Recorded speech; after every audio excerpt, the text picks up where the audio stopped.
Today on the Relationship Renovation podcast, we're taking on a topic that's just a security blanket in your relationship, and that is the ability to be patient during difficult times and to trust that you and your partner can make it through those difficult moments. We're going to talk about that dynamic, share a little bit about a time that we were confronted with it, and hopefully you'll come out of it with some real tools to help you and your partner build that trust, build that patience with one another.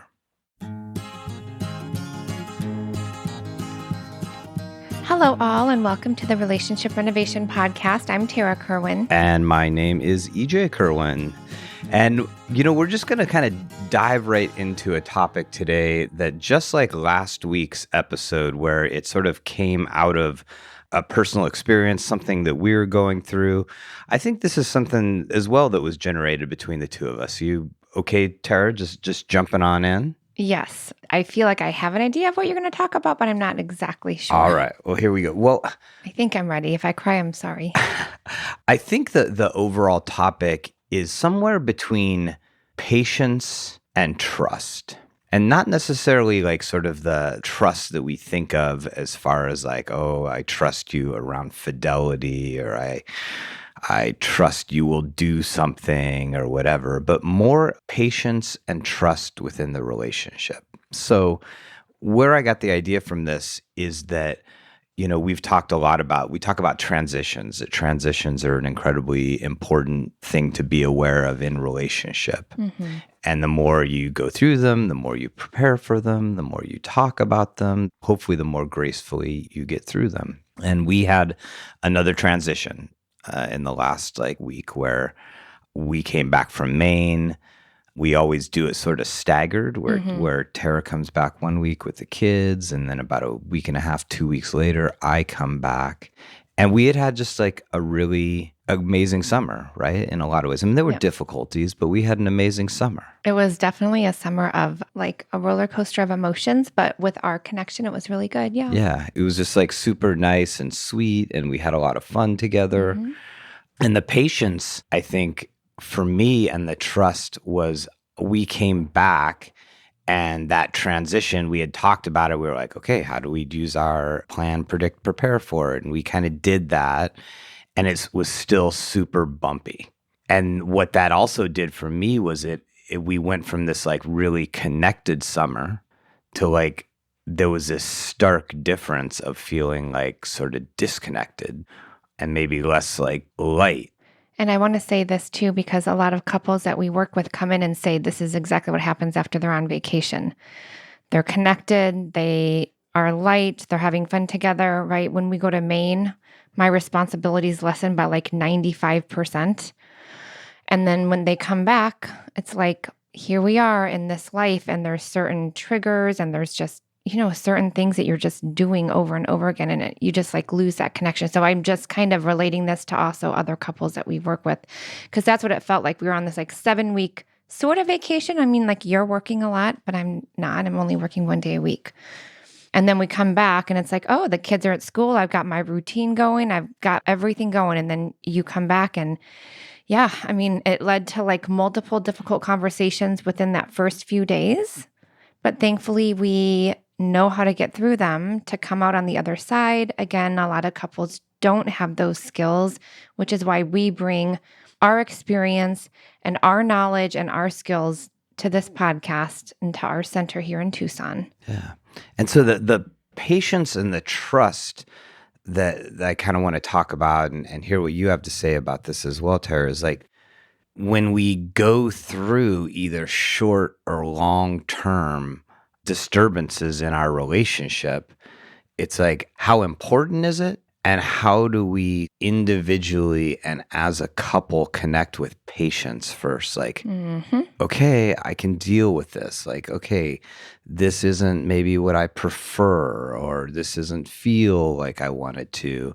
And how do I convert that patience into a trust that we'll get through this? Yep. We got this. That's a big phrase between you and I, right? Like, we got this. We got this. We can handle this. Yeah. So again, and this happens for us, it has happened to us a lot of the times previously when we didn't have the skills all finessed, it happens to a lot of couples, is you get very emotionally reactive in the moment and then you kind of rupture. And then a lot of couples don't know how to come back and repair the rupture. Now that we know how to have difficult conversations, instead of me, yes, I still react emotionally in the moment, but then I'll never forget this. It was just a couple of days ago. We were sitting in our living room and we're having this difficult conversation again. And I'm like looking at all of our family photos on the wall, like from the moment we were holding our twins in the first 6 weeks. And then, when we're on our little hiking vacation when the kids are 5. And I just kept thinking like, okay, although this moment is difficult, like we have this history and we've been through a lot and we're going to be okay. And this is just, we just don't get it right all of the time, which I don't think anybody does. You could be, again, a seasoned relationship therapist and we get it wrong all of the time, but we keep coming back and having that, like, it's more of like the macro view instead of the micro, like in those moments, like we're just not supposed to be together anymore. Like, I can't trust this. And why do I have to keep feeling this way? And now it's more of like, oh yeah, here we go. But there's that future that I know will be 90, hopefully, holding our grandbabies. Yeah. If our children have children. No pressure. So I think like what you touched on there is like super important. I think we want to point it out to everybody.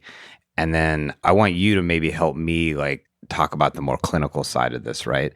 But basically what you talked about was you were sitting there, we were in the living room. It was a very difficult moment. You looked up at some pictures of, the decade plus we've been together and our family and all that. And what that's called is resourcing, right? Is we were in a destabilizing moment where our little nervous system is hijacked. Absolutely, which happens with individuals suffering from trauma. It happens in relationships when we're activated. It happens with anxiety, with depression, is we become destabilized. And one tactic is resourcing. And so can you help people understand what that is a little bit? Absolutely. So resourcing is all about regulating your internal emotional body. And so the more skills you have, like whether it's breathing, whether it's visualization, whether it's tapping, journaling, the more you have that in your body, in difficult moments, you can resource that so you don't get hijacked and where your nervous system just gets derailed. Absolutely. And so again, for me, I notice the minute my overwhelm starts and I don't want my body to go into flight, fight, freeze anymore. It's been there so many times throughout my life that I'm just like bound and determined to not go there. And so for me, one of my favorite tools and the one that works best for me is visualization, whether that's in my mind, picturing my safe place, or I'm looking out at family photos, visualizing our life together, reflecting on that. Immediately, I'm able to ground myself. And although there's still uncomfortable feelings, I am not hijacked. I'm able to use my frontal lobe to say, okay, this is just another thing we're going to get through, and we're just going to get more connected after this. And now we get to teach other couples what happens in moments like this. It's where I go, instead of, I'm leaving, I'm out of here. Well, and so how this relates back to me around trust, around patience, is that both individuals are working on sort of their personal growth, and their ability to handle the difficult moments.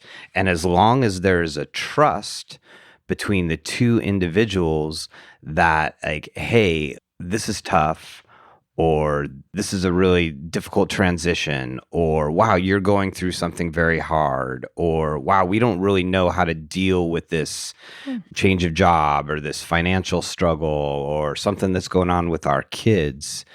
But if we know that the other person is working on it, like that's where we begin to build the trust, and we build then the patience that we can be in discomfort, whether it's for a weekend, a week, or like we've talked about in our relationship, sometimes like, months of a difficult dynamic you're dealing with. Absolutely.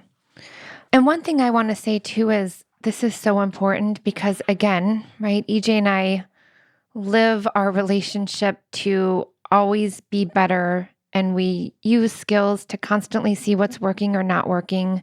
We're helping other couples always that are suffering, trying to get to this place of just clarity and feeling okay in their body. And one thing that does not happen, and I think people have to really get this, is your partner does not know how to attune to you if you don't teach them. I could be the most nurturing, attuned human in the world. EJ's different than that. And so if I'm suffering in this moment and I just assume that he just knows how to like comfort me and have those words, he doesn't. And so I've gotten really good at, EJ, I got to let you know, like in this moment, this is what it would have felt really nurturing to me. And I say the words and I'm like, you don't have to repeat them back now, but I'm just letting you know what would feel good to me.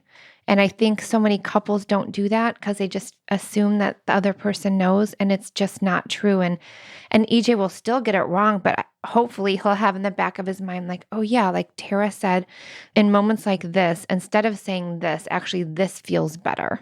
Yeah. And I feel like maybe I share more of that than you do. That could be a whole other podcast.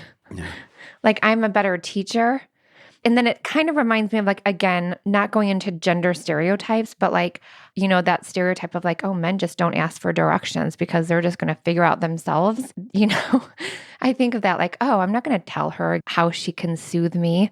So sometimes I'm left like questioning, but I know very well how I need you in those moments. And so again, how to like explain it and teach it. Well, and I think that the patience, the trust comes from when you have those difficult moments, when you go through a tough transition, when you have an argument, whatever it is, that there's some aspect of what you said to me and hopefully I said to you that you've internalized and that you've shifted a little bit. Because that was one of the things, like, so, you know, like we said, it was like a tough, like, when I came back on a Friday and we kind of had a derailing moment that night, and then it was like kind of a tough weekend, and there were a couple conversations that we had that were really difficult, but I really thought about them even in the moment, even like before. Maybe sometimes you would say difficult things to me,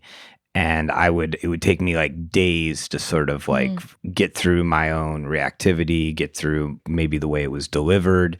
And this time I was like, okay, like I'm really listening to what she said and what is the truth in what she's saying and what are the things that she is saying to me that are certainly great for her, great for our relationship, but are also like really, wow, that's like a big area of growth for me.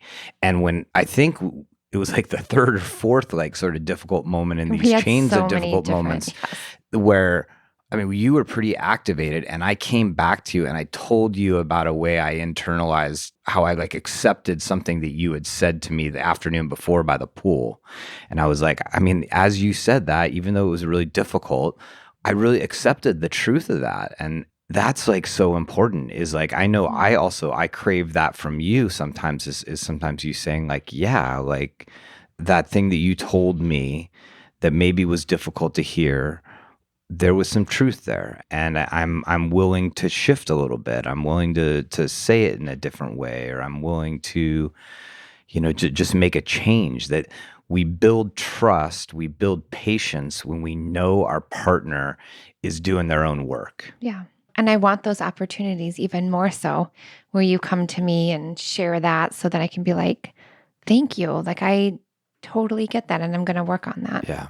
I do. I love those moments. Well, and I think that's one of the, you know, that's one of the most difficult things that we hear from couples when they come in here, or listeners to the show, you know, who write us, is it's so frustrating when they feel like they have a partner who isn't in that place yet, you know, who isn't really willing to do the work, you know, who is in this place that we talk about when there's a person who just looks at their partner, points their finger and says, hey, if you just stop doing that, then we would be okay. Yeah. That is a really disempowering place for a couple to be in when you're just focused on the other person's behaviors, really. Right. And that what's so incredible for couples is when both people say like, yeah, I got some work. whatever we're struggling with in our relationship is definitely just an indication of something that I'm struggling with internally. Well, that, and then just to like, I have one client, individual client, female, married for over 20 years. Her husband definitely not ready to come in for couples at all. And that's okay, right? He's pretty avoidant, blah, blah, blah. She's doing so much work around not being reactive, about regulating her anxiety, and just her doing that work has significantly shifted their dynamic. So it doesn't have to take both people doing the work at the same time. We call it you're a change agent. Even if one person in the system starts to get healthier, it's going to have an impact on that system, whether that's in your family, whether that's in your intimate partnership. Yeah. And how many times have we seen over the years where one person maybe comes to therapy and they're like, oh, I'm so upset that my partner won't go with me. And then we get them into a place of like, okay, we can't do anything about that person. They're not here. So let's just dig in on you and let's just see what you can learn about what you're going through in this life. And then 6 months, sometimes a year, like down the road, all of a sudden the partner shows up. And the partner decides, that like, okay, I'm willing to do this. I mean, that happens all the time. So there's another level of patience, right? Is like, I am so patient and so committed to this relationship that I'm just going to go off and do my work. And I'm going to be patient that my partner will come around and that they will, whether it's in therapy or just begin to shift outside of it, that they'll do their work as well. And again, I don't want to minimize like, our transition was difficult, and I can still be really angry at you and frustrated with you, and we can still be okay.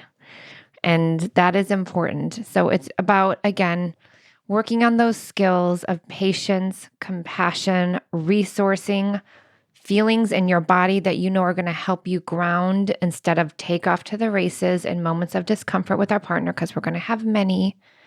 And then it's about having that future narrative of like, even though we're going down this road again, we're doing it a little bit different every time, and we're okay. So Tarah, what would be like a piece of advice or an insight that you would give somebody if they're listening to this and they're just like, gosh, I'm not patient. I don't trust. Like, what would you tell that person? But they're like, but I do want this relationship to work. I crave it. I crave the love, or I crave the connection. So I would say a little nugget of information is, I love going to my individual therapy every week. It gives me a safe space where I can just be who I need to be.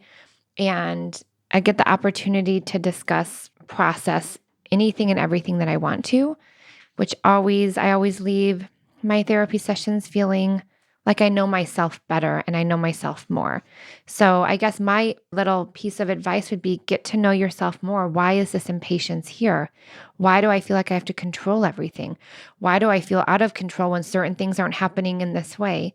I know that's like a big journey to take on, but it's also the only way I feel like some people can really regulate that impatience, because to me, impatience is all about anxiety. Yeah. I love that, because what we're saying is, like, instead of focusing on like the dynamic or the other person or the relationship, you go to that one thing that you do have some control, healthy control, hopefully, of, is like introspection.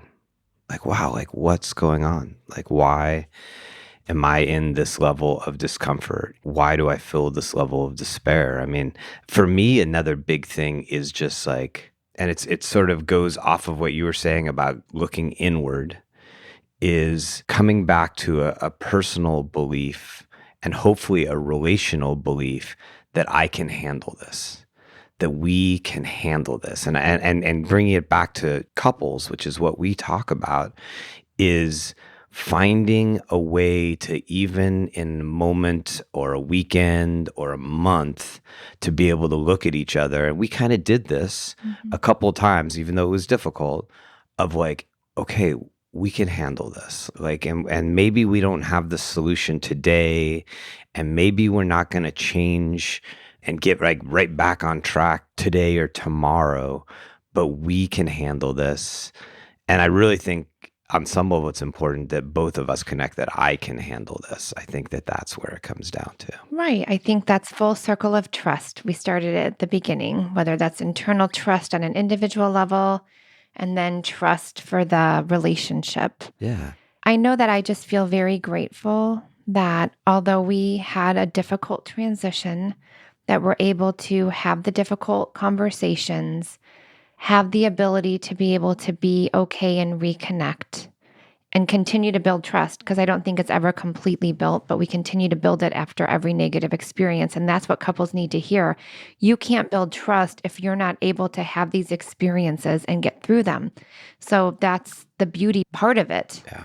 Absolutely. That we have to go through the difficult times in order to build that trust, that we don't just build that trust, that patience when everything is sweet and perfect, that we can get through a difficult time together. Yeah. Yeah. So as always, thank you so much for being a part of our audience. We love to get your ideas on things you'd like us to speak about, or an individual or a couple. That's a big thing that we're also very interested now in making a move towards, is interviewing more couples and hearing your stories, because people love to hear the stories of other people's relationships and the adversity that they faced. So if you or your partner, or you know somebody who'd make an incredible guest on the show, we'd love to hear from you. Just go ahead and send us an email at info@relationshiprenovation.com. And yeah, thank you for listening. Thank you for listening. As always, take care of yourself, take care of each other. Bye-bye. Me and you just singing on the train, me and you listening to the rain, me and you, we are the same, me and you have all the fame we need. Indeed, you and me are we.